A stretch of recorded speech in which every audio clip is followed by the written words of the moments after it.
వచ్చి నా హస్బెండ్తో ఉంటాను, తను ఎవరు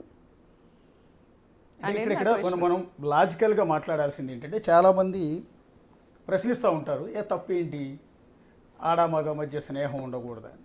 ఎంత స్నేహం ఉన్నా ఒక అమ్మాయి అర్ధరాత్రి 1:00 అతను ఫ్లాట్కి వచ్చింది, అతను కూడా సింగిల్గా ఫ్లాట్లో ఉంటాడు. ఆ మహాతల్లి 1 గంటకు వచ్చి తెల్లారుజాము 4 గంటలకు వెళ్ళాల్సిన అవసరం ఏంటి అనేది ఇక్కడికి వచ్చింది. సో దీన్ని ఆడామగ మధ్య స్నేహం అనుకోవాలా, అక్రమ సంబంధం అనుకోవాలా, ఇంకోటి అనుకోవాలా? సార్ వాళ్ళిద్దరు ఇంటిమేట్ వీడియోస్ కూడా ఉన్నాయి నా దగ్గర. కానీ నేను ఒక సంస్కారవంతమైన కుటుంబం నుంచి వచ్చాను, ఒక ఆడపిల్ల పెట్టడం నాకు ఇష్టం లేదు. ఇప్పుడు దాకా ఇవి కూడా నా దగ్గర లేవన్నారు సార్. ఇతనికి ఒక టీం ఉంది, ఈ యాంటీ హిందూ యాంటీ నేషనల్ టీంని పట్టుకుంటాడు ఇతను. వాళ్ళు ఏంటంటారంటే నాకు మెసేజ్ల్లో లేకపోతే ఫేక్ యూట్యూబర్స్కి డబ్బులు ఇచ్చి ఏం మాట్లాడిస్తారంటే నా దగ్గర ఎవిడెన్స్లు లేవంట. అతని తలకొరువు అతనే పెట్టుకుంటున్నట్టు నా దగ్గర ఉన్నాయి, నేను వదలట్లా. ఎందుకంటే అతని మీద ఒకప్పుడున్న ప్రేమ మీద రెస్పెక్ట్ అనుకోండి, లేకపోతే ఆ అమ్మాయి కూడా ఒక కుటుంబానికి చెందిన ఆడది కదా, ఎందుకు చేయటం అనే పాయింట్లో నేను వదలట్లా. కానీ వీళ్ళకి ఆగదు అది. అంటే ఆ వీడియోస్ మీ దగ్గర ఎట్లా అంటే సార్ అది నా ఫ్లాట్ సార్, అక్కడ ఏమైనా చేసుకునే రైట్ నాకు ఉంది. నేను సీసీటీవీలు పెట్టుకుంటా, లేకపోతే నేను కెమెరాలు పెట్టుకుంటా. What ever. అంటే బెడ్రూమ్లో సీసీ కెమెరాలు పెట్టారా? I have full rights to put anything sir. I have full rights to put anything. మిమ్మల్ని దాన్ని ఏమంటారు, పై క్రాస్ చేయటం లేదు. నేను అనేది ఏంటంటే మీ బెడ్రూమే కదా, మీ బెడ్రూమ్ మీరు ఖాళీ చేసేసిన తర్వాత కావాలని ఇతని మీద అనుమానంతో కెమెరాలు పెట్టించారా లేకుంటే? సార్ యాక్చువల్గా నన్ను అతను January 9th 12th నేను ఆ ఫ్లాట్లోంచి బయటకు వచ్చేసా. ఓకే. తర్వాత నేను 2 days హాస్పిటలైజ్ అయ్యా వీళ్ళ అరాచకాలన్నీ తెలిసి, పానిక్ అటాక్స్కి గురయ్యి. తర్వాత అతనే నాకు ఒక ఇల్లు ఎతికి నన్ను బయటికి పంపించాడు. ఓకే. ఆ ఇల్లు అతనే ఎతికి పెట్టాడు, పంపించాడు. కానీ నేను వెళ్ళిపోయాక నాకు విడాకులు ఇవ్వట్లా. మళ్ళీ కలిసి ఉంటాను అని వచ్చి చెప్తాడేమో అనే హోప్ ప్రతి ఆడదానికి ఉంటుంది. సో అసలు అతను ఏం చేస్తున్నాడో తెలుసుకోవాలి కదండి సార్. అది బయట పెట్టే ఉద్దేశం కాదు, అట్లీస్ట్ అతను ఏం చేస్తున్నాడో తెలుసుకోవాలి కదా. ఇప్పుడు ఈ ఋతు అనే అమ్మాయితో నన్ను మాట్లాడిచ్చాడు. నాకు ఒకరోజు ఏం చెప్పాడు, ఇలాంటి అమ్మాయిలందరితో నన్ను తిట్టిస్తా కొట్టిస్తా అని చెప్పాడు. ఇప్పుడు వీళ్ళ అతని దగ్గరికి ఎందుకు వస్తున్నారో ఆ అమ్మాయిని అడగాలి, అతను ఎందుకు పిలుస్తున్నాడో అతను అడగాలి. ఆ అమ్మాయి బాడీ లాంగ్వేజ్ మీరు చూస్తే ఇప్పుడు ఇచ్చిన కొన్ని వీడియోస్లో అమ్మాయి తాగలేదంటే ఎవరు నమ్మరు. పసిపిల్లలకు కూడా అర్థమవుతుంది వాళ్ళు ఎంత డ్రంక్ ఉన్నారో. మార్నింగ్ 4 o'clockకి ప్లే అవుతున్న విజువల్, మార్నింగ్ 4 o'clock సండే 4:24 లిఫ్ట్లో బయటకు వెళ్తున్న వీడియో. ఆఫ్టర్ పార్టీస్ అంటారు వాటిని. పార్టీ అయిపోయాక ఆఫ్టర్ పార్టీ తెచ్చుకుంటున్నాడు అమ్మాయిని ఇంటికి. ఓకే. ఇప్పుడు ఆ అమ్మాయి అంత ఓపెన్గా, సేమ్ కమ్యూనిటీ మనిషిని నేను, అమ్మాయిది కోనాపాలెం అంటున్నారు, మరి నిజమో కాదో, మా ఊరు దగ్గర ఒక ఊరు. ఎంత కాదనుకున్నా నేను ఒక ఇన్ఫ్లుయెన్సర్ని, నాకు ఎప్పటి నుంచో హైదరాబాద్లో సర్టెన్ కాంటాక్ట్స్ ఉన్నాయి.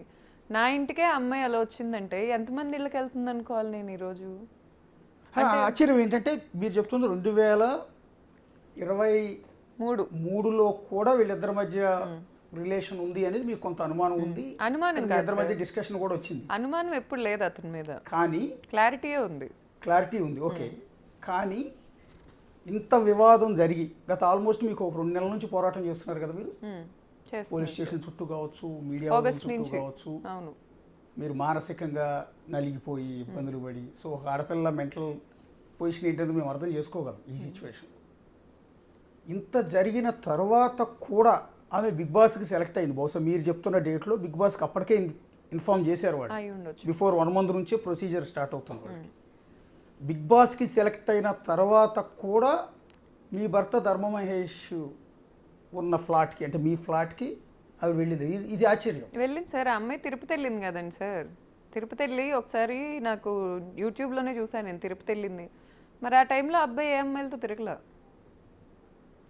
ఆ అమ్మాయి కోసమే వెయిట్ చేస్తా కూర్చున్నాడు. మరి ఆ అమ్మాయి తిరిగి వస్తుందని, మరి దాని లవ్ అనుకోక ఏమనుకోవాలి సార్ నేను. అంటే ఇతను కూడా సిగ్గుండక్కర్లేదా, నా భార్య ఈరోజు నా మీద ఫైట్ చేస్తూ ఒక విధంగా అతను కంప్లీట్ అతను పరువు అంతా పోయింది, ఈరోజు సొసైటీలో తలెత్తుకునే పరిస్థితి కూడా లేదు. సో ఇంత డ్యామేజ్ అయిన తర్వాత కూడా దాన్ని చక్కదిద్దుకునే ప్రయత్నం చేస్తాను అలాంటి ఉంటే ఆ పొజిషన్లో. ఒకవేళ నేను బిఫోర్ నేను తప్పు చేసినా కూడా ఆఫ్టర్ దట్ నా భార్య చేతిలోనే నా పరువు పోతే నేను దాన్ని సరిదిద్దుకోవటానికో లేకపోతే జీవితాన్ని చక్కదిద్దుకోవటానికో ప్రయత్నం చేస్తాను. కానీ ఈ విధంగా ఇంత ఇష్యూ జరుగుతున్నప్పుడు కూడా ఆమెని తన ఫ్లాట్కి పిలిపించుకున్నాడు అంటే అసలు నిజంగా ఆశ్చర్యంగా ఉంది ఇది చూడటానికి. నెక్స్ట్ బిగ్ బాస్ లాంటి అతిపెద్ద ప్లాట్ఫామ్కి సెలెక్ట్ అయిన అమ్మాయి ఇతని రూమ్లో ఏం పని అనేది. సార్ వేరే అమ్మాయిలతో కూడా వీళ్ళు ఈ బిగ్ బాస్ ఆర్టిస్టులు కొంతమందితో నా ఫ్రెండ్స్కి పబ్బుల్లో కనిపించారు. ఈ ఇల్యూజన్ అని ఓ పబ్ ఉంటుంది, లేకపోతే సర్టెన్ పబ్స్లో నాకు కనిపించారు. వీళ్ళందరూ పిల్లి కళ్ళు మూసుకొని పాలు తాగుతా నన్ను ఎవరు చూడట్లేదు అనుకుంటుంది చూడండి సార్, ఆ కేటగిరీ వీళ్ళు.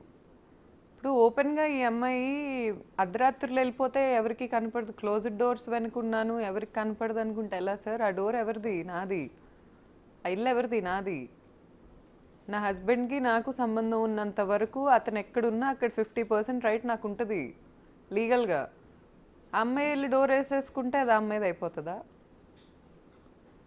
ఇప్పుడు నాకు చాలామంది సార్ పాపం మీ ఆయనే చెడ్డవాడు, ఆ అమ్మాయి ఏం చేసింది, ఈ టైంలో ఎందుకు అన్నట్టు మాట్లాడారు. నేను సింగిల్ క్వశ్చన్ అడుగుతా వాళ్ళందరినీ, నా పర్సెప్షన్లో వదిలేయండి. మీ అందరూ మాట్లాడే వాళ్ళందరికీ ఆడోళ్ళు చీపు. మాట్లాడే వాళ్ళకి, మాట్లాడని వాళ్ళ గురించి నేను మాట్లాడట్లా. మాట్లాడే వాళ్ళందరికీ ఇప్పుడు ఒక అమ్మాయి ఇంత గోత్రు అవుతుంది అనేది మీకు చీపు. చైనా ఎంత పెద్ద దేశం, ఇప్పుడు ఇండియా పెద్ద దేశం, కొరియా డెవలప్ అవుతున్న దేశం. ఒక్కసారి ఆ సిటీస్లో బిల్డింగ్స్ ఎలా ఉంటాయి, స్ట్రీట్స్ ఎలా ఉంటాయి అనేది వీడియోలు పెట్టుకొని చూడమనండి వీళ్ళని యూట్యూబ్లో. ఎంత డెవలప్డ్ ఉన్నాయి. ఎందుకున్నాయి అంటే మీలాగా ఇంత చండాలంగా ఆలోచించక కూర్చొని ఒక అమ్మాయి ఓపెన్గా నా ఇంటికి నా పర్మిషన్ లేకుండా వెళ్ళి నా హస్బెండ్తో ఉంటుంటే వీళ్ళందరికీ ఆ అమ్మాయి మీద జాలేస్తుంది చూడండి. అక్కడే ఇంకేం డెవలప్ అయిద్దండి ఈ దేశం? నాకు అర్థం కాదు. మినిమం కామన్ సెన్స్ ఉండదా? నాకు చిరాకు వస్తుంది, ఎందుకంటే ఇంకా మేము ఇద్దరం విడిపోలే. సరే ఆ అబ్బాయికి సిగ్గులేదు, నేను డినై చేయను, లేకపోతే నన్ను నాకంత ముద్దుగా ఒక బిడ్డ ఉన్నాడు మమ్మల్ని వదిలేయాల్సిన అవసరం అతనికి లేదు. ఈ అమ్మాయికి నేను తెలుసు కదండి సార్. నా క్వశ్చన్ ఇక్కడ ఒక ఉమెన్హుడ్గా నేను అడుగుతున్నా, ఒక ఉమెన్హుడ్ని నేను రిప్రజెంట్ చేస్తా. ఎంతమంది ఉమెన్కి ఆ అమ్మాయి మీద జాలుందో నాకు తెలీదు, కానీ నేను ఇక్కడ ఒక ఉమెన్హుడ్ని రిప్రజెంట్ చేస్తా అడుగుతున్నాను. పెళ్ళాం ఊరు వెళ్తే సినిమాలో లాగా ఈ అమ్మాయి నా ఫ్లాట్లో దూరింది. ఎంతమంది ఫ్లాట్స్లో వీళ్ళు దూరుతున్నారు? అసలు ఈ అమ్మాయి సర్కిల్ ఏంటి? ఈ అమ్మాయి కాల్ డేటా తీయండి. ఎంతమంది షుగర్ డాడీస్ ఉన్నారు ఈ అమ్మాయికి? ఎంతమంది అబ్బాయిలు డబ్బులు కొల్లగొడుతుంది? ఇవన్నీ బయటికి తీయండి. అసలు ఈ అమ్మాయి వెనకెవరున్నారు? ఆన్సర్ ఇవ్వండి నాకు. ఇది పెద్ద సిటీ సార్ హైదరాబాద్ అనేది, వెరీ వెల్ డెవలప్డ్ సిటీ. నాకు ఇండియాలో ఢిల్లీ వెళ్ళినా ఈ ఫీల్ రాదు. ఇప్పుడు ఆ నిలోఫర్ కెఫే ఏరియా దగ్గర నించుంటే ఒక ఫారిన్లో ఉన్నట్టు ఉంటుంది, అంత డెవలప్డ్ సిటీ మంది. అలాంటి సిటీలో ఇంత ఓపెన్గా వీళ్ళు నేను ఒక ఇన్ఫ్లుయెన్సర్ని, నేను వాయిస్ చేయగలను అని తెలిసి కూడా ఈ అమ్మాయిలు ఇలాంటి పనులు చేస్తున్నారు అంటే వీళ్ళు వాయిస్ లేని ఇళ్లల్లో ఏం చేస్తున్నారు? ఒక ఆడదానికి వాయిస్ లేదు అని తెలిస్తే వాళ్ళ మొగుళ్ళతో వీళ్ళు ఎన్నో రాజకాలు చేస్తున్నారు. వీళ్ళ ఫోన్ డేటాలు తీయండి, వీళ్ళ వాట్సాప్ చాట్లు తీయండి. ఏం పని సార్ వీళ్ళకి? అంటే the biggest platform Bigg Boss అండి, హైయెస్ట్ వ్యూయర్షిప్ ఉన్న ప్లాట్ఫామ్ కూడా అది. అలాంటి ప్లాట్ఫామ్కి ఆమెను సెలెక్ట్ చేశారు. బేసిక్గా కాంట్రవర్సీతోనే సెలెక్ట్ చేశారు ఎక్కువ. ఎందుకంటే సోషల్ మీడియా ఆమె చేసే వీడియోస్ చూసి అయితే బిగ్ బాస్కి ఎంపిక చేయలే. ఆమె మీద వచ్చిన కాంట్రవర్సీతోనే ఆమెను సెలెక్ట్ చేశారు. ఇప్పుడు ఆవిడ 2 వారాలు దాటి 3వ వారం బిగ్ బాస్లో ఉంది. ఆమెను కొంతమంది ఆదరించేవాళ్ళు కూడా ఉన్నారు, ఆవిడ కొంతమంది ఫ్యాన్స్ ఉన్నారు. ఫ్యాన్స్ ఓట్లే బట్టే కదా ఇన్ని వారాలు. వాళ్ళందరికీ మీరు ఏమైనా చెప్పదలుచుకున్నారా?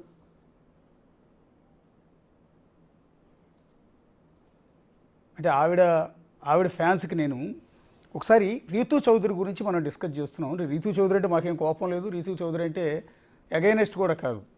వరుసగా 2 కాంట్రవర్సీల్లో ఆవిడ బిగ్ టీవీ వేదికగా ఆవిడ గురించి డిస్కస్ చేస్తుంది. ఒకటి బిగ్ బాస్ బయట ఉన్నప్పుడు బిగ్ టీవీలో డిస్కస్ జరిగింది.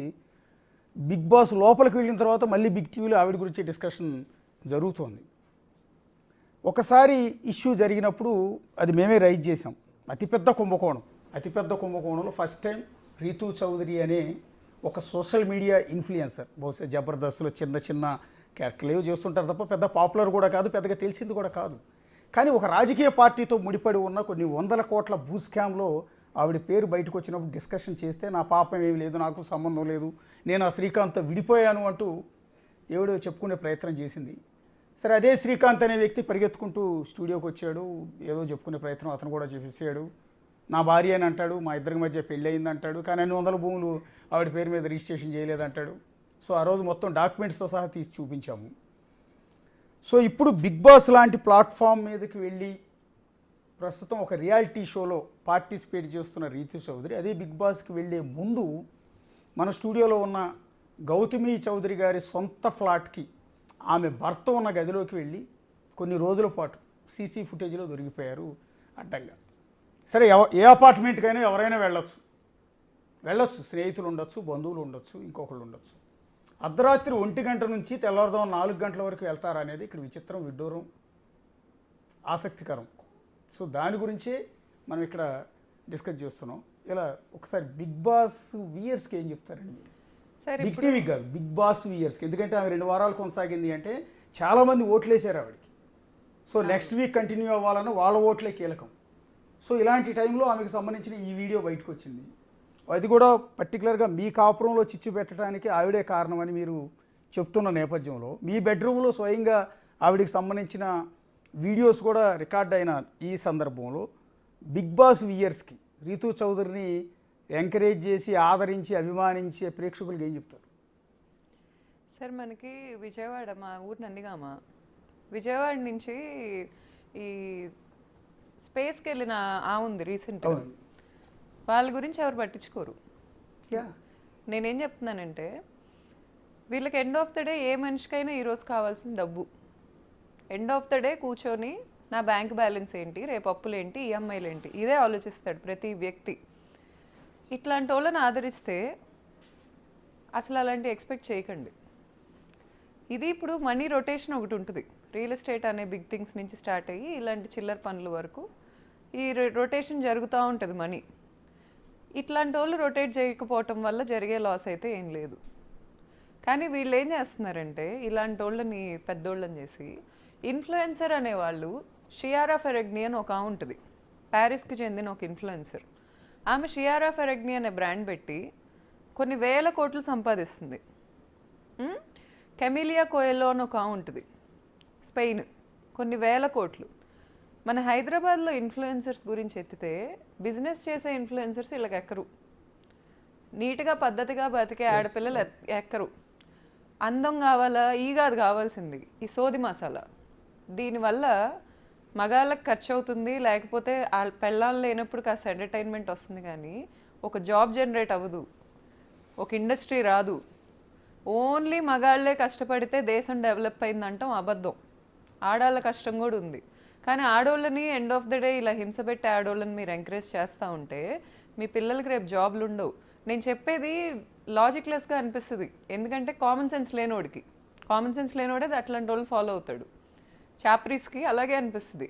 నేను చెప్తుంది ఏంటంటే నిజంగా రెవెన్యూ జనరేట్ చేసి 10 మందికి ఉపాధి ఇస్తున్న ఇన్ఫ్లుయెన్సర్స్ని ఆదరించండి. వరల్డ్లో ఇన్ఫ్లుయెన్సర్స్ అలా బతుకుతున్నారు. ఈరోజు కూర్చొని ఇదే డ్యాన్స్ వేస్తేనో లేకపోతే ఇదేస్తేనో కాదు, ప్రొడక్ట్స్ పెడుతున్నారు, సర్వీసెస్ పెడుతున్నారు, మార్కెటింగ్ చేసుకుంటున్నారు, వరల్డ్కి రీచ్ అవుతున్నారు. ఇట్లాంటి వాళ్ళని ఆదరించి ఇట్లాంటి వాళ్ళని ఏం చేస్తారంటే వీళ్ళు ఇట్లాంటి వాళ్ళని పెద్దోళ్ళని చేసి దేనికి పనికిరాని వ్యక్తులుగా మిగిలిపోతారు ఫర్ ఎవర్. హైదరాబాద్లో ఎవరో వచ్చి బిజినెస్ పెట్టుకునే పరిస్థితి లేదు. చాలా తెలివైన వాళ్ళందరూ ఇక్కడే ఉన్నారు. ఇలాంటి వాళ్ళు ఈ పక్కన ఇళ్ళల్లో కాపురాల్లో పెట్టే ఇంట్రెస్ట్ కనుక ఏమన్నా బిజినెస్ మీద పెడితే చాలా బాగుపడతారు. ఈరోజు నేను ఒక వ్యక్తిని ఇంత బిజినెస్ చేసుకుంటున్నాను, లేకపోతే ఎంతో కొంత మా ఫాదర్ చాలా డిగ్నిఫైడ్ ఫ్యామిలీ, ఇలాంటి ఫ్యామిలీ నుంచి నేను వచ్చి ఇక్కడ కూర్చొని మాట్లాడుతున్నానంటే ఈ అమ్మాయి వాళ్ళు వచ్చి మాట్లాడుతున్నా. ఈ అమ్మాయి వెనుక సపోర్ట్ చేస్తున్న వాళ్ళందరూ కూడా ఏమాత్రమైనా సిగ్గుంటే సిగ్గుపడండి, అంతకుమించి నేనేం చెప్పలేను. ఎందుకంటే మీరు ఒక పనికొచ్చే ఇన్ఫ్లుయెన్సర్ని చైనాలో ఈ ఇన్స్టాగ్రామ్ ఇలాంటి యాప్స్ ఇలా పనికొచ్చే వాళ్ళని ఎక్కువ అల్గోరిథం బూస్ట్ చేస్తుంది. కానీ ఇండియాలో చాప్రీస్ని బూస్ట్ చేస్తుంది, ఎందుకంటే ఇలాంటి వాళ్ళు ఫాలో అవటం వల్ల. కేవలం చాప్రీస్నే పైకి తీసుకెళ్తుంది. ఒక ఆడది ముందుకొచ్చి ఇన్ఫ్లుయెన్సర్ వరల్డ్ని వెళ్తున్నారు ఇప్పుడు ఇన్ఫ్లుయెన్సర్స్ అంటే ఇలాంటి ఆడియన్స్ లేక వేరే దేశాల్లో. వీళ్ళకి ఏంటంటే ఎక్కడో ఒక చోట పని చేసుకొని వచ్చాక ఓ అవునా వీడితో ఇది తిరిగిందా, అవునా ఇది ఇలా చేసిందా, ఇదే కావాలి. సర్టెన్ వ్యక్తి ఒక బిజినెస్ పెట్టిందంటే మనకు వద్దు, ఎక్కడున్నారో అక్కడే ఆగిపోతారు సార్. చెప్తున్నా కదా, ఇలాంటి ఆడవాళ్ళని ఆరాధించడం మొదలు పెడితే మనం ఆటవికం నుంచి ఇక్కడికి వచ్చామో, ఇక్కడి నుంచి ఆటవికానికి వెళ్తున్నామో తెలుసుకోవాలి. 2025లో కూర్చొని ఒక లీగల్గా నాకు అగ్రిమెంట్ ఉన్న ఫ్లాట్లోకి ఒక అమ్మాయి ఫేమ్ ఉంది కదా అని దూరుతుంది అంటే